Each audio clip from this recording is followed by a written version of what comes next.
Dans cette vidéo, je vais vous présenter le mode saisie, qui est une nouvelle fonction de Chessbass 14, une fonction particulièrement intéressante pour les organisateurs des tournois qui font une large saisie de partie. Donc comment allons-nous utiliser ce mode saisie? Donc tout d'abord, on ouvre un échiquier comme si on voulait faire une saisie de partie. On va dans l'onglet Accueil, le groupe Partie, on va cliquer sur le bouton Mode saisie. Donc dans ce mode saisie, vous voyez que vous n'avez plus accès au module d'analyse. Cela est dû au fait que ce mode n'est pas fait pour analyser vos propres parties, mais bien pour saisir des parties d'open. Quel est l'intérêt de ce mode? L'intérêt de ce mode est de faire des saisies de parties sans devoir ressaisir les données générales de l'open. Je vous donne un exemple. Voici une partie fictive que nous voudrions enregistrer. Donc après le coup des 3, supposons que les noirs fassent une grosse erreur, cavalier prend e4 et qu'ils abandonnent.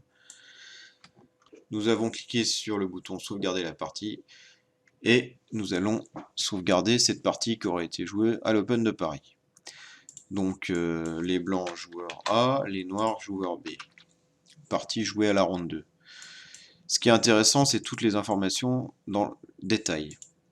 Voilà.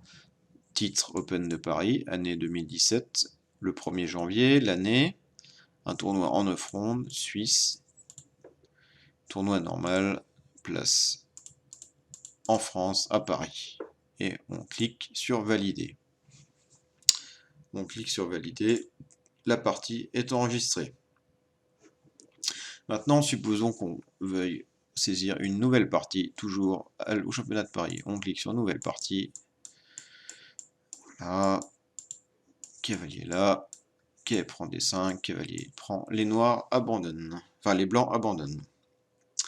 On saisit à nouveau cette partie.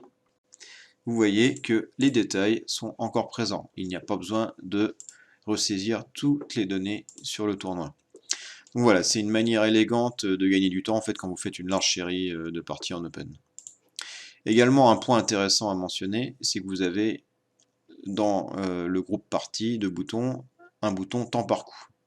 Ce bouton peut être utilisé pour ajouter des données sur le temps de réflexion. Donc, par exemple, une partie qui a commencé avec 1h40 de réflexion, donc c'est les cadences Fischer très classiques.